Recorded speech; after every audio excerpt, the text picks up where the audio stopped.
Hello and welcome to another Tuesday Encouragement. For those of you who don't know me, my name is Tom.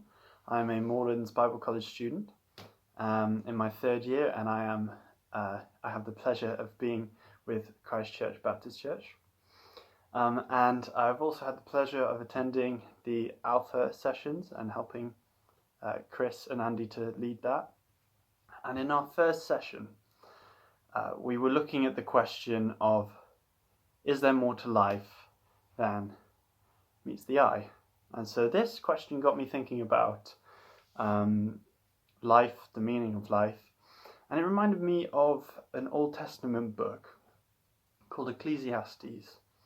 Now, Ecclesiastes is attributed to King Solomon, who in the Old Testament was the king of Israel, the son of David, and God said to Solomon, "Ask me for anything in the world and I'll give it to you."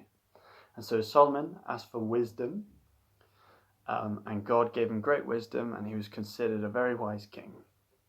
And so King Solomon wrote the book Ecclesiastes, and the premise of the book is that it's exploring the idea of what brings meaning in life. What is the meaning of life? And he really goes on a journey of this is meaningful, this is meaningless, this is meaningful, this is meaningless.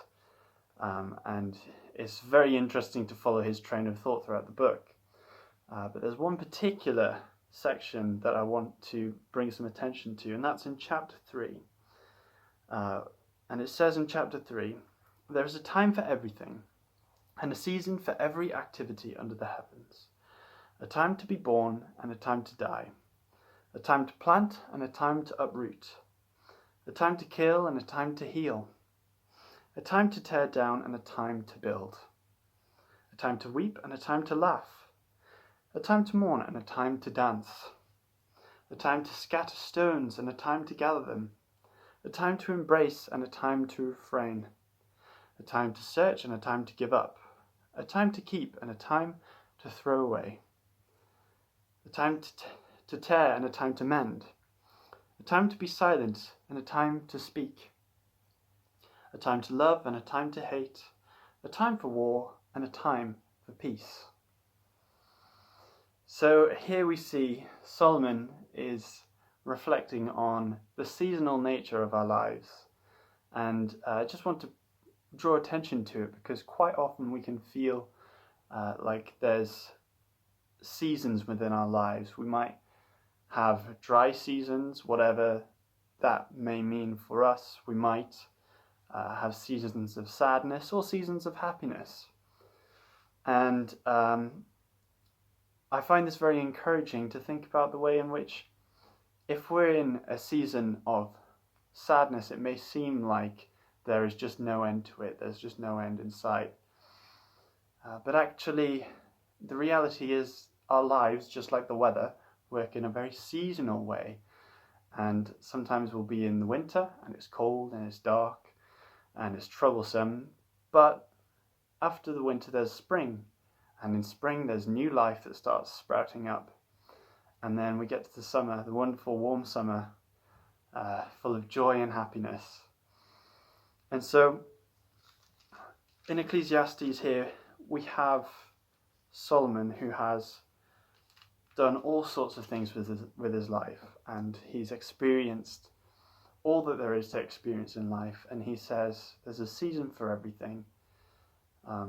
So just to think about which season are we in, and of course, where is God in all of this?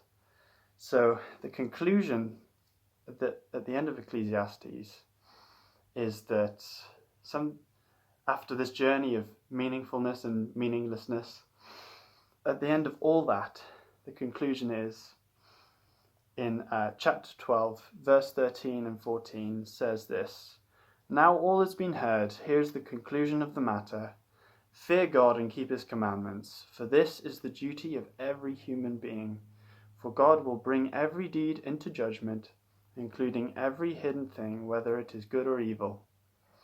And this is the final word that is said in Ecclesiastes. that even after all the ups and downs in the seasons of happiness, of peace and war, of love and hate, even after all these seasons which are inevitable in life, the one thing that stands above all of this, and the one thing that never has never changed, is God. And so, for us, our human duty is to just focus on Him and follow His commandments. And so, when we think about the seasons in our lives, just remember that God is the one who never changes, and God is the one who we can put our hope and our trust and our faith on Him.